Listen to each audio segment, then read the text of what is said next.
We live in a world where everything is posted and shared. Anyone can see how we're doing or the experiences we're going through. Although most of the time it is sharing the joys and the positives, I think we have moved to allowing ourselves to share the difficult times as well. Family planning is an intimate and personal experience for a couple. At times, there can be a lot of pressure and comments about when your time will come to grow your family. As in everything in life, situations and experiences are completely unique. For some, children come as a surprise, while others, it takes deliberate planning and counsel. I am so grateful and honored to have Kathryn on the podcast today. She and her husband Tyler have been married for 5 years. 4 years ago, the couple decided that they wanted to start having children. They soon realized their path to a family may take more time and medical help. Kathryn is open and vulnerable to share some of their experiences with us, shed a light on what the journey of infertility has looked like, and create a space for others to connect with. Kathryn is one of those people that exudes love and is a light to all those around her. I am so excited to have her with us today. Welcome to Grow Wild. I'm your host, Kaylee, and I'm excited to spotlight moms in all phases of life and build community in our own experiences. Let's grow together in this wild journey of motherhood.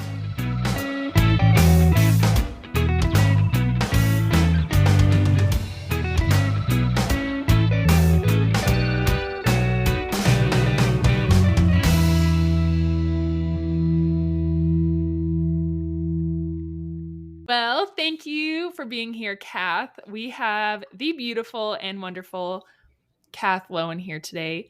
She married my cousin, and I just feel super fortunate that I get to call her my cousin now.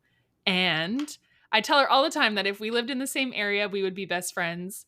But she reminds me we can still be best friends all the time. It's true. We can. And it's so funny because I literally told Tyler that exact same thing like a year ago. I just think you're awesome. And I can't wait till one day, hopefully, we can be in closer proximity. Yeah, you guys can move to Montana. That's my That dream. would be great. That would be great. Well, I wanted to start off and just ask you, can you think back to a time or memory that has best prepared you for motherhood? I think it's just I guess I look back from the last couple of years. I have been working as the leader for the church program in my church congregation over the children. And so I think that was a huge difference. I'm just like, whoa, I have to deal with all these different children and different behaviors. And I think that definitely makes me prepared. And I've also been an aunt for 14 years. So definitely helps you know how to be around children and yeah. For sure. I agree that being around large groups of kids is probably one of the most humbling experiences too, because you learn quick how to work with other kids and just all different backgrounds of kids. It's fun and it's exhausting, but it's a cool experience. Yeah. No, that's for sure. And yeah, it makes you kind of realize what's going on. And so Ty and I, we started wanting to have our own kids in 2020. And we look back and say, well, if we actually were able to have a child in like 2021, then like our parenting would be so different just from our experiences that we were able to have with volunteering with those children and learning um, kind of how to be around them and how to help them in a way than what our parenting would be now. That's really cool that you can have that hindsight and kind of reflect on that experience, which I don't think a lot of people really have. I know a lot of parents that just sort of jump in and it's learn as you go, and I think that is part of the journey of motherhood and parenting, but having that hindsight is really a special thing that you can call from. I was going to ask you, when did you first know that you wanted to be a mother?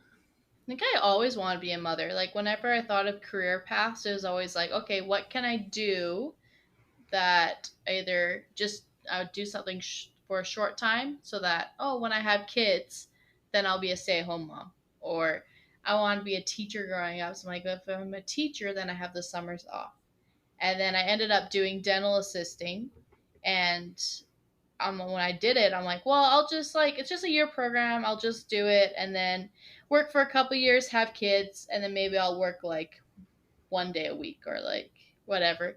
And ended up being that I really do enjoy it and need it more than I thought I did. But it's still, for the time, if we are able to have children, then we'll I'll be able to be flexible in my schedule. That's really nice that you found an avenue that is also rewarding for you too, because that is really hard, is finding a job that you truly enjoy and can look forward to that as well, rather than just Yeah. doing it because it would best fit your schedule. And I totally think, like, looking back, like, I always thought, oh, I want to be a mom. And I think being a Christian and knowing that the purpose of a family and growing up in that way, I was thinking, oh, yeah, I'll do this. But my mom, being a mom was my first priority. And then when I realized that it'll be harder, or I might not be able to have 4 or 5 children, like, I have a large family, it made me kind of look at things differently and be like, oh, well, what can I do? How can I grow in my career and keep going and build on things and kind of look for what I can accomplish for myself other than just like holding off my life for a family. It's really cool that you have been able to find your little avenue that you're down, because you'll know like what's going to make you happy and what's going to help you going into it. I think that that's also really cool, is that you're going to know yourself really, really well, which is a huge strength and something that a lot of moms search for. Yeah. Yeah, that is true. And I am grateful for those extra years. And I know a lot of people still have children in their mid 30s and they have all these career paths, and some people, for them, having children in their early 20s is what's right for them too. But yeah, grateful for these extra 4 years that I've had to kind of find myself. Yeah, that's awesome. So, when did you first realize that your journey to motherhood might look a little different than what you originally planned? I think it would have been like 2020. Like, I kind of just felt like something was off. Like, this isn't going as well. My friends would get pregnant right away, and it's just like, okay, well, why isn't this not happening to me? And then just kind of knowing about symptoms of diagnosis that you can have for infertility. And so my doctor got me to a fertility clinic within 6 months. So that's kind of nice because I know a lot of women, they say, oh no, you have to wait a year to see. Right. And so she just knew what symptoms I had, what was going on. It's like, no, there's no point in waiting. Might as well send you right away. Once that, though, I thought, oh yeah, I'll just do a treatment and it'll be done. And then it was like, oh, actually, this will be a 4+ year process. How has that been, that 4 year journey? I'm sure it's been a lot of emotions and hard to wrap it up in like one quick answer, but I'm sure it's been just a roller coaster. And how has that been for you personally, just going through that roller coaster of emotions? It's been tough, I will say. I think the initial first years were really tough. I don't know if it was just because I felt like more of my friends were having children, or I thought, oh, we would start trying at the same time as them, and then you see them have their kid, then they have their second kid, and then have their third kid. You know what I mean? Um, and then, um, but I think I think a lot of it's behind closed doors, to be honest, Kaylee. Um, you can put on a brave face when you're around people, and I think you put on a brave face more because you don't want people to feel bad for their joy, if that makes sense. Like, announcing that you're starting a family or you're having a kid is really exciting for the person, and you don't want to bring down them just because that's not what's happening in your life right now. And so I think having that perspective in my mind is like, no, you're happy for them and you're there to support them. And like, some people it's easier to support than others, but just because whether you're close with them or they understand you more, um, yeah, it's been easier that way. That would take a lot of strength and in so many different aspects because you are still just showing so much love and I think making a huge sacrifice at still just showing that joy and excitement for other people while you know that it may not look how you would like it to go in your family, but putting on that brave face. How has that been in times of maybe some loneliness or just experiencing that with having to put a brave face and then going back home to know what your reality looks like? Yeah. I think most of it is 95% of the people that you have to put a brave face on for don't know what you're going through, right? But I think whether it's fertility or like having a child who maybe has some mental illness or like some hard behavioral issues, like you could go through the same thing where you can put on a brave face when you're out at a family event or a school event or a church event. But when you're in closed doors and when you're in your safe space, no matter what situation you're going through, I can think that can be really hard. I know my husband is like a huge aspect of that. 2022 was the year we did more of our fertility treatments. And so I think looking back, I was a big wreck. Um, but during the time, I'm like, oh, I can get through this. I'm good, right? Um, but yeah, it is tough, and you just have to let yourself cry. I think you just have to kind of let it out and let your frustrations out. But other than that, you just have to look at, okay, what's next? For sure.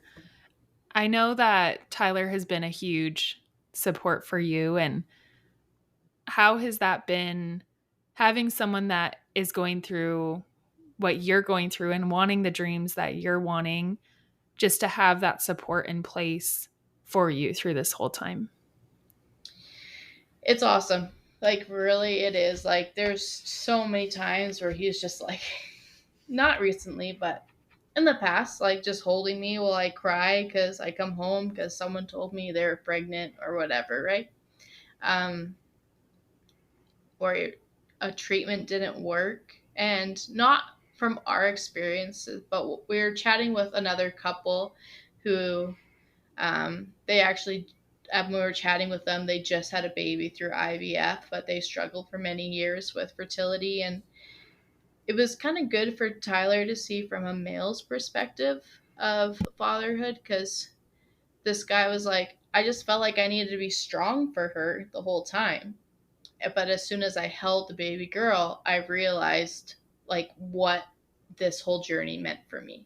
And I think a lot of couples see that, right? Like, um, whether it's like male issue infertility or female issue infertility, um, the male usually doesn't have as much emotions as the female. And so they kind of have to hold strong on there. So I can't wait for that moment for Tyler to have. Well, thank you so much for sharing that and just allowing us to hear that side of it. And there's so many different aspects of what you're going through, but thank you for sharing that story and allowing us to see that side. I know that baby is going to be loved like no other. I think it's going to be such a beautiful moment. And I know that you and Tyler have both been so strong through this whole thing and been such a great example. I think it staying strong as a couple, even though things might not be exactly how you always envisioned them. And I think that is really strong, especially in today's age, like in times of struggle, that you're turning to each other, which is really beautiful and really a great example of love. Mm-hmm. Yeah, and I think we like looking back, we are really grateful for these extra years. We say extra years, but they're not. Like everyone's on a different time frame. It was like a year and a half ago. So within 8 months, we had three miscarriages. They were early and they were after fertility treatments, but that was really hard. And so we're just like, oh, like that. I think was at our low point or one of our low points. Like, what do we do? And it just like clicked. It's like, why do I feel so rushed to start a family? Like, what is it? I know the importance of it, and my beliefs are like really important to be able to have a family and to have God's children and raise them and things. But it's like, why do I feel so rushed that I need to do this right now? And then I realized it was literally just because all my peers were doing it. That it was common to be around, oh, you get married and you, after a year, then you try for a kid. And yeah, that works and people are happy if that works for them. But once I got that out of my like perception of what I needed to do in my plan for myself, whether it was not actually my plan, it might have been other people's plan, it totally changed the joy that we have. And Ty and I, we look and we're like, wow, we're actually really grateful. We just celebrated our 5 year anniversary. We're like, we're grateful that we've had these 5 years. We hear other couples say, oh, I can't wait till I have our kids grow up so that we can get to know each other more, spend more time because they had kids, whether intentionally or not, like right away as they got together. But yeah, so we've really been really grateful. We started going to more concerts, more hockey games, and just kind of living life for ourselves. And maybe it's kind of masking what we're missing in our life. But I think it's been really good for us the last year and a half. We ended up buying a new car, we bought a house, we moved cities, like just kind of changing up, not to kind of run away from our problems, but to do more for us as a couple and in a relationship.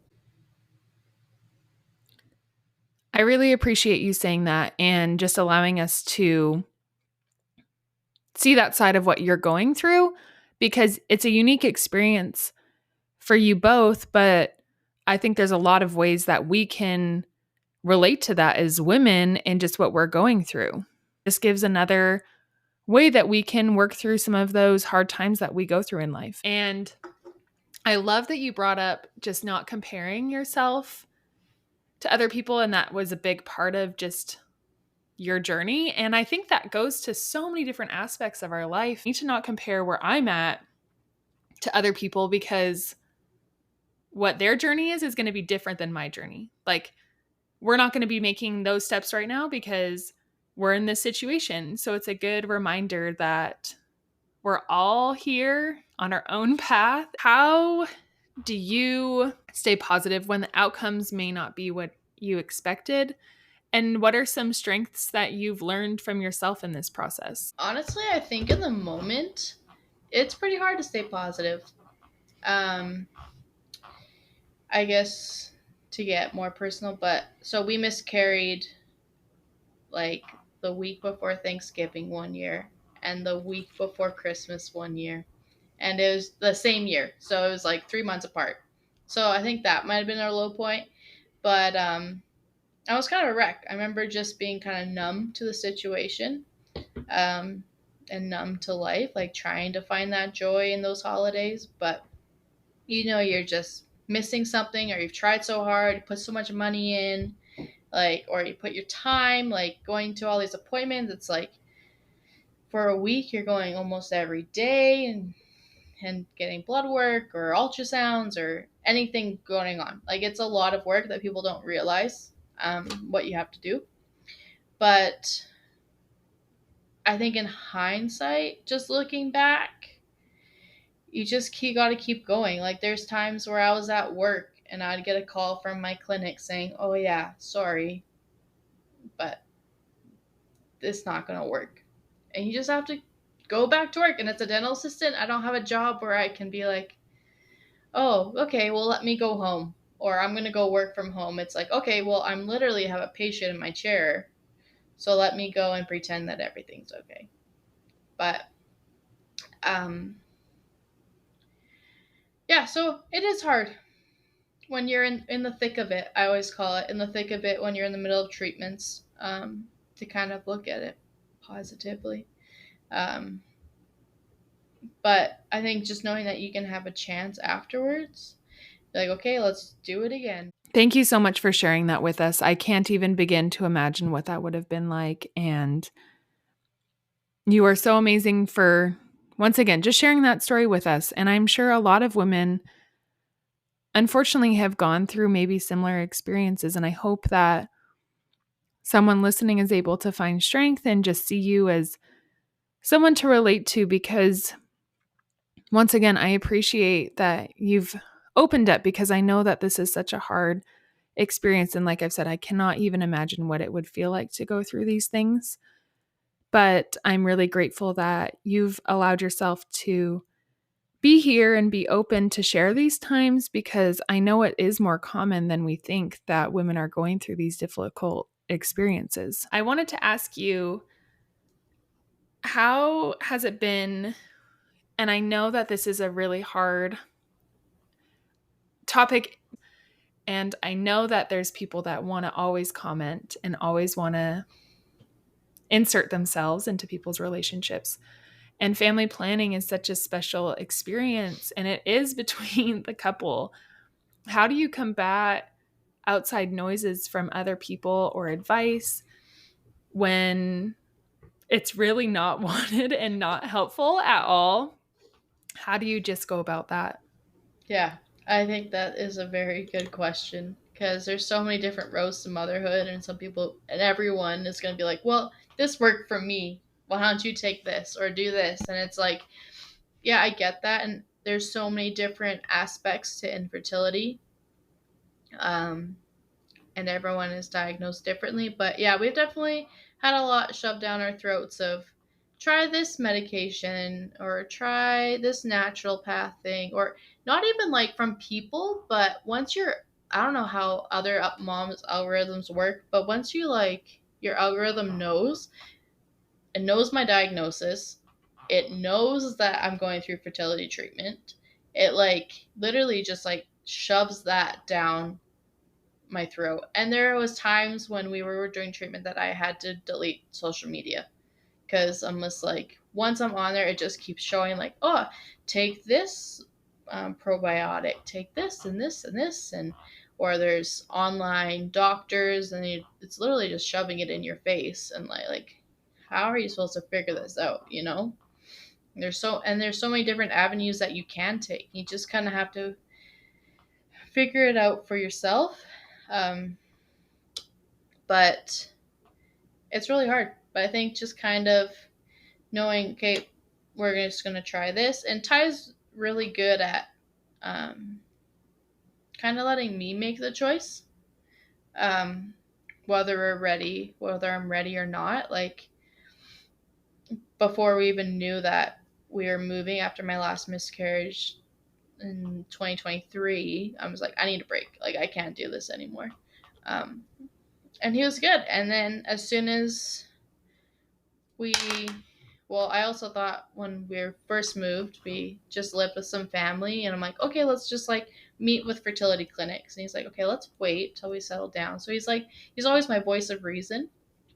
Um, but once we're able, now we're settled in a house, we own a house now. Like, okay, we just feel like there needs to be something to fill it, um, and so we're ready to get going on that process again, and hopefully, just going after having experience, it'll be easier to drown out the noises and know what's needed. Because when you're first new to it, whether for any diagnosis or any treatment you're going through, it can be very hard. Even being a new mom, right? That can be hard. There's so many things. Like, think about how much easier it might have been to be a mom like 50 years ago when you didn't have all these things on social media to tell you, oh, you can't do this with your kid. You can't do that. You can't feed this to your kid. Before it's just like, hey, we're on a farm in the middle of nowhere. Got to keep this kid to survive, right? Um, yeah. So I think you're right. Just focusing on what's best for us at the time, and maybe the choices aren't the best avenue. Maybe there are other things that would help more, but you're just trying to do your best day to day. That's really great advice. I think for any situation, like you were saying, it is so true. Social media can totally just make you second guess some things. Like there's so many positives, but there are so many negatives too. And you just are bombarded. That's a really great piece of advice. And I think just, yeah, focusing on what works best for you. And people are going to tell you that this is the only way you can do it, when really there's like so many different avenues. Yeah, it's very true. So, what do you wish there is something that people knew about your journey of motherhood or just what you've been battling with infertility? Okay, so fertility, I think we actually did talk about a lot that lots of times you are just kind of reclusive. You put on a brave face. You don't know what's going on through people. Um, but I think it's also like some people are way more close about it. Like I've heard of friends that were struggling, maybe not as severely as we are. Um, but then I find out, oh, they also had fertility issues and they were more quiet about it. Even though like I was going through it, they could have totally come to me. Um, and I don't know if it's just like experiences like this where I've had people reach out to me and be like, "Hey, can you share what what's going on?" Or but I feel like I've just if you just open about it and talk about it, most people even if they have 1 to 5 children like want to know about it and want to be there to support. Um my one sister-in-law was pregnant during the time where we were really actively trying. Um, and she just sent me a text one day and said, "Hey, I've been listening to this podcast about infertility, and I did not realize every pill, every medication, every way your hormones like sway every month. So I didn't realize everything you had to go through. I knew you guys were doing it, but I didn't realize it." And another listen to this podcast. And I just wanted to know how to feel. And I'm like, that is so huge for someone to do that that has nothing to do with their life, just to understand what someone close to them is going through. And it made me realize, like, what things can I do to understand others of what they're going through, right? Um, but just knowing it's not easy and your friend might disappear for a little bit, you might not see them, or um, might be hard to come to baby showers, or just I actually the hardest thing I think is when a bunch of groups, like a big group of moms get together, and like that's what women talk about, right? They talk about their kids, their big influence. Lots of them are usually the main caregiver for their children, and I don't blame them. That's their phase of life. And I always find that I end up just kind of without even thinking about it, end up talking to the men with my husband because they don't just talk about their kids 24/7, which is just more common with women, whether you're trying to get advice from other women or anything like that. So, not saying don't talk about your kids, but just know that someone who might be struggling with that might just kind of go in a different path or a different room, or um, and just can't relate to that topic. That's really great to know and something just to be aware of. And I really appreciate you saying that because it is really great to know and to recognize maybe like I need to talk about something else, or I need to really focus on like finding ways to connect with other people. And once again, I think that just shows what kind of person you are. Like someone reaches out to you to show you like that they're caring, and your instant reaction is like, what can I do to show them that I care about them? I think that really, once again, just shows how awesome you are. I really am so grateful that I have you in my life as a positive role model. Thank you. So thanks. Um, so going back to just connecting with other women, how have you connected with other women that do have children while you are patiently waiting? I think we brought it up briefly as just being open about it. I have lots of close friends that will just ask me, be like, "How's it going? Are you in the middle of treatments right now? What's going on then?" And then as I ask them about their life and their kids and things, and I think it's harder when you're closed off, to be honest. If no one knows what you're going through, everyone's just gonna act like nothing, or like how should I say it? They're just going to carry on as life, right? And maybe continue on talking about themselves and what they're going through, which is okay, and that's great. But if you can have that two-sided conversation about their struggles in motherhood and your struggles to get to motherhood. Um, it's a great conversation to have with people. That's super cool. And just, you have such a great way of connecting with other people and just showing your side of it. And honestly, I think that's been one of the main things I've been learning in just like my adult life. And I don't know if it's because we're just weird teenagers at one point in our life, but as an adult, I've learned like it's really good to talk about what you're going through. I've noticed that in my life as well. Like when I'm open about things that are hard for me, that I have found strength in other people and that I've also gotten stronger through it. Yeah. And it really does make difference. I think I'm more closed off than I used to be. I used to be a person to like, maybe it's just with my age, be like, oh, let's hang out with everyone and stuff like that. In the last 5 years, I don't know if it's just being married or maybe it is my fertility trauma. I don't know. But I just am like, okay, well, I don't know if I want to be around a lot of people. I'll be around the people I'm close with. And especially during those years where I am doing treatment, it's definitely a lot harder to go out and like get to know new people. Well, you're going through a lot in that time. So I don't blame you one bit because I had no idea either of all the things that go into fertility treatment. And I've had a few women in my life that have gone through it, and I have been there while they have been doing treatments. And I just commend you all because that is hard. That is some hard stuff. And I don't know how better way to put that, but it is a lot. Yeah, no, and it like I've even had some family members, like older family members, come up to me and be like, "Oh, I also went through fertility treatment." It's like you have no idea, right? Like, and then you don't just suspect like, "Oh, you have kids," and I think a lot of times now, just knowing what's going on, if you see a family with larger age gaps, you probably or less children,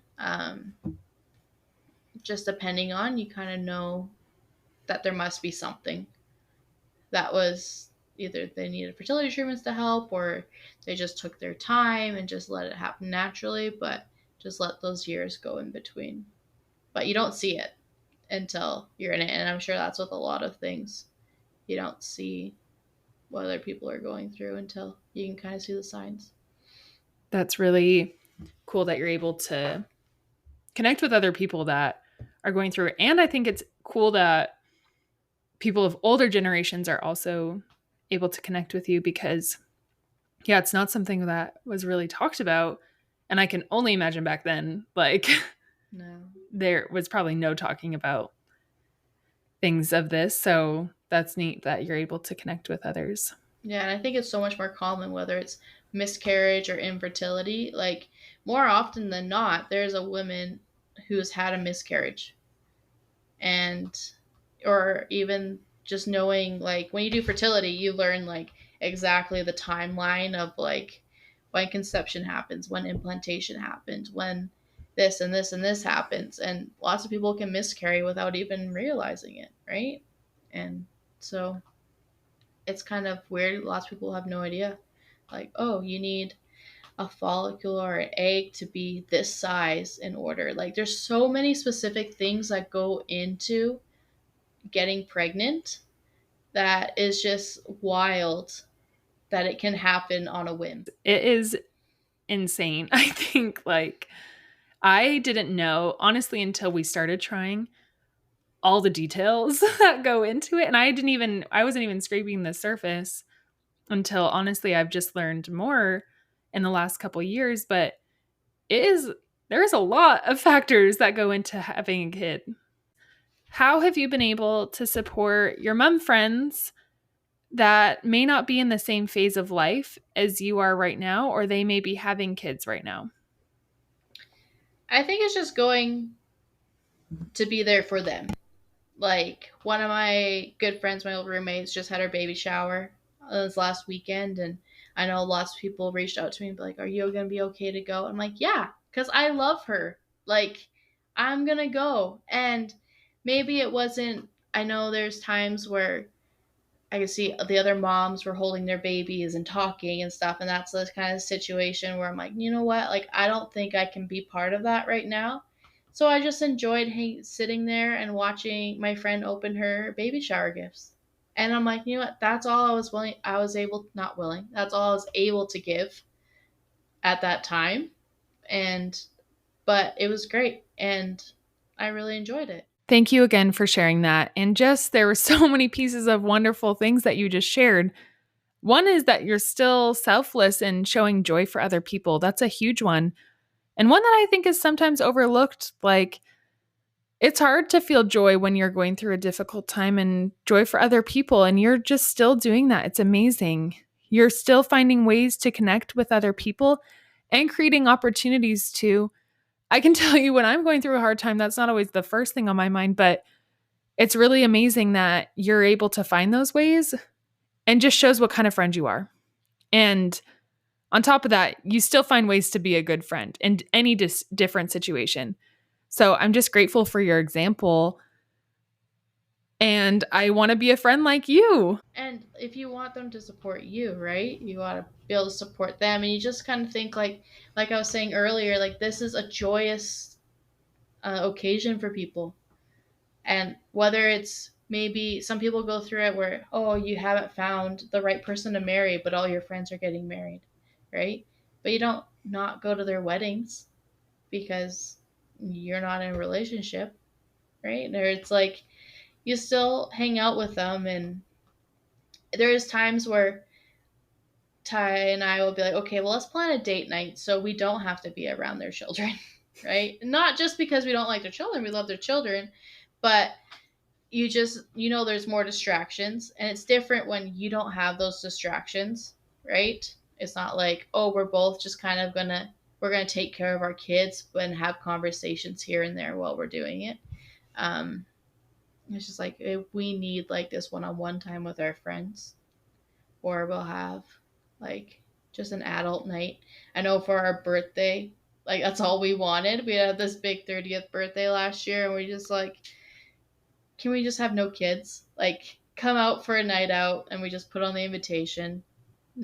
Leave your children at home. Like, find a babysitter, because if you're able to, because we just needed that time with our friends, um, so that we could, because we're not in that phase of life.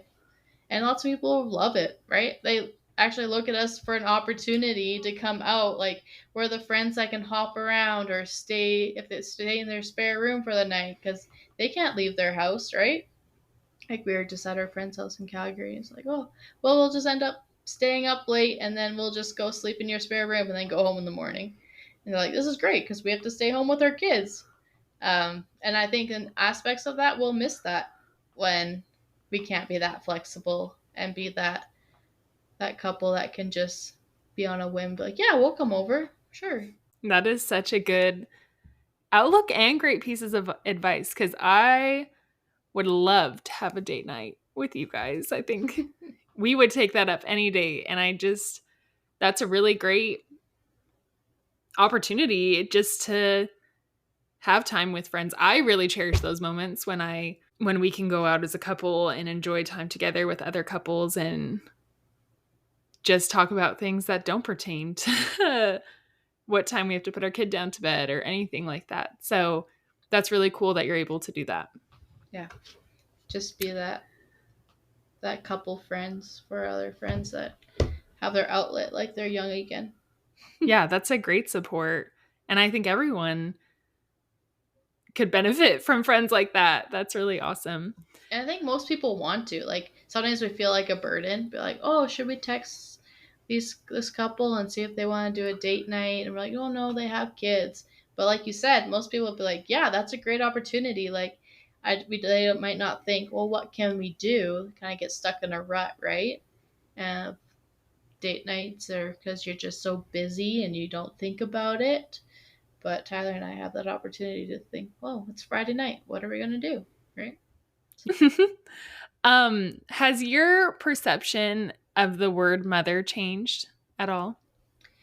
I think it has. One thing that just keeps coming to mind. So after we miscarried twice, it was the first Mother's Day, I just like I woke up that morning and just like grieved more than I ever did. And I just like and that's when I knew like although I didn't have babies here on earth right now to raise, like I knew I was a mom. And like I knew that we were able to conceive a spirit and maybe the baby didn't grow as much, but I knew that I was. And it's just like it was so weird, Kaylee, just how much I grieved that day. I hated that day. It was terrible.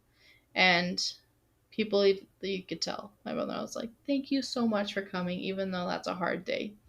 And it just really did change that perspective of like once you have that, and so many people even don't have that opportunity to even carry a child for a little bit, um, and they can be that influence in others to be the mom, whether it's their nieces and nephews, whether it's just other children in the community. um, I laugh because one of the things is when I was roommates or whatever, people would always call me the mom of the house. Like I was always like, I just like to think forward in life. Like I'm a proactive thinker instead of like a retroactive thinker. So everyone's like, "Oh, Kathryn, you're just like a mom in the house," and I'm like, "This is hilarious," because little did I know then that it would be one of my biggest struggles and challenges in life to like actually bear children and become a mom. And so I think I've always had like those motherly instincts in there. And I always, when I was little, I always liked to play house and like have my little doll and be a mom. And so, yeah. But I think you can just like not raise, but be influences in people's lives. And got that whole Mother's Day of realizing, oh, yeah, I have been a mom for a moment, or I will be in heaven. Whether that opportunity, I think it will happen here on earth, but we'll see from there. What a special experience. And I've learned that Mother's Day is not always the most beautiful day.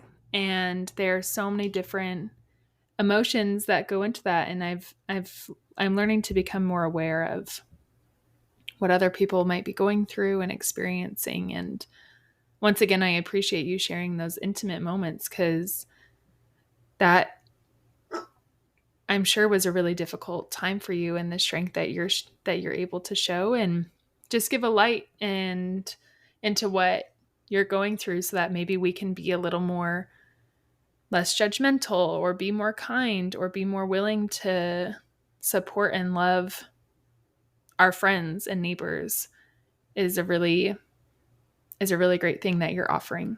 Yeah, that is great. And I think, too, like going back to that day, so it was like Ty's siblings' first Mother's Day, and then his other sibling um, had made her a gift and me a gift too.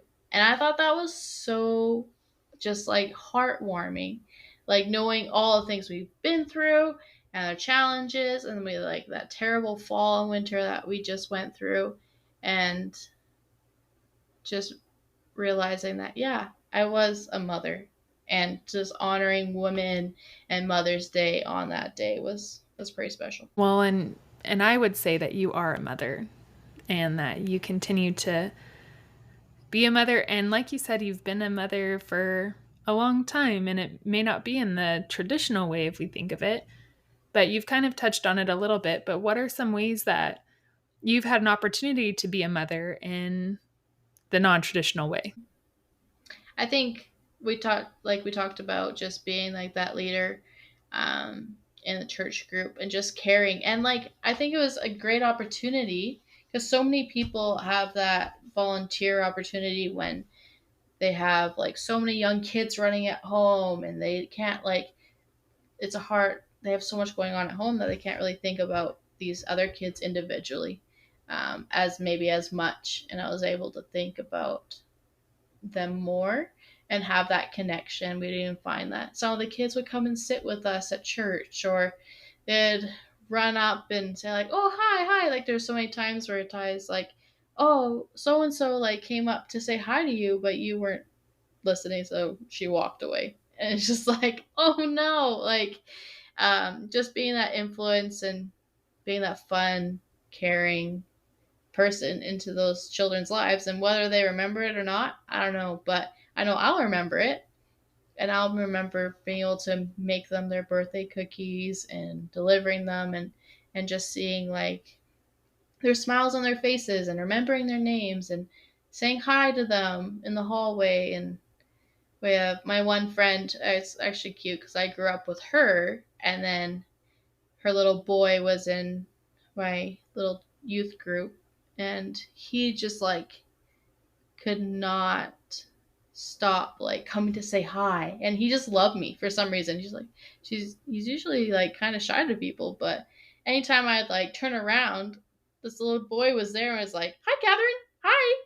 And like um Jill told him that I was moving. He's like, well, I'm moving too. Like, and so you just see like all these little influences in people's lives that you just hold dear. And it's like, yeah, I don't have my own children right now, but I do. And going back when we talked about when people ask you like, oh, where are your children at, right? And then we're at a church event, and someone was like, um, oh, Catherine, like, do you have children? And I'm like, kind of pause. And then one of my friends was like, yeah, she has 53 of them. Like, this is her calling right now, and this is what God needs her to do at this moment. So it was kind of cute the way that that lady said, yeah, she has 53 of them. They're all here. That is so cute. Just so many cute stories. I think you are touching so many different people's lives, and yeah, you do get to be a mother to 53 plus children and how lucky they are to have you as another mother in their life. Thanks, Kelly. My final and last question. How do you grow in this wild journey of motherhood? I think just taking life experiences. Um, because there's so many experiences that you can take, and looking back, I think I am a stronger woman from having to go through what I've gone through. Like if 2020 me had just had it easier, I would be a whole different person. I've learned to kind of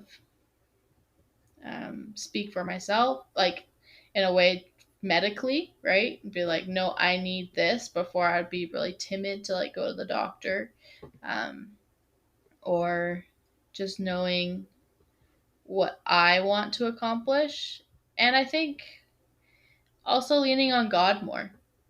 Um, and that was a huge thing of knowing that my plan wasn't his plan.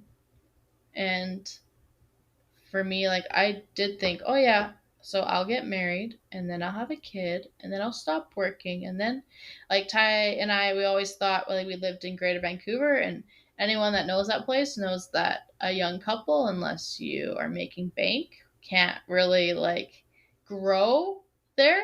And we were always just like, we're comfortable. Like, yeah, we lived in a little basement, but we had good jobs. We could do what we wanted. We could pay for fertility treatments, but we were just kind of comfortable. We weren't growing anywhere. And so we always thought, well, once we have a child, we will move to Alberta. And a year passed, and another year passed. And then Ty had an opportunity with his work to move to Alberta. And then I said, well, that's a little too soon. Like, I don't want to move in 6 months. Like, that's too soon. And he was just like, well, what's stopping us? Like, why? Like, what would be the reason to move? I'm like, well, that's not our plan. Like, I always thought, oh, I want to have like maternity leave here so I can go to all the lakes and I want to just enjoy it. And then once I realized that that wasn't my plan, that was my plan, but not God's plan, like, opportunities came for us. And like, we ended up moving to Alberta this last 5 months, and it is just crazy how well everything fell into place. And who knows, like, when we'll have a kid. And I think with fertility also, it's hard and people don't realize is that you put life off. You think, oh, I'm not going to book this vacation because what if I'm pregnant, right? Or I'm not going to start school because what if I'm pregnant? And there's so many things, we would put so many things off. And then finally, we would just book the vacations. We moved, we just did whatever we needed. And when it comes, maybe it'll be a very inconvenient time. But, um, but we'll be grateful for it, of course, especially after everything we've gone through. Um, yeah. So I think just growing in realizing that you just got to move forward in life, and you just got to keep going and do what you want to do and what God needs you to do, and there will be opportunities for you no matter what. Thank you so much for sharing that and for giving your wonderful pieces of knowledge and advice and just being who you are, because it's amazing and I love you for it. And I'm really grateful that I get to have you in my life. I would like to say a special thank you to Kath for being open about her experiences and allowing us to listen. I am truly amazed by what women go through and how we continue to do wonderful things. I am reminded again of how we can come together and support each other in all different phases of life. Thank you again for listening, and I'll see you next time.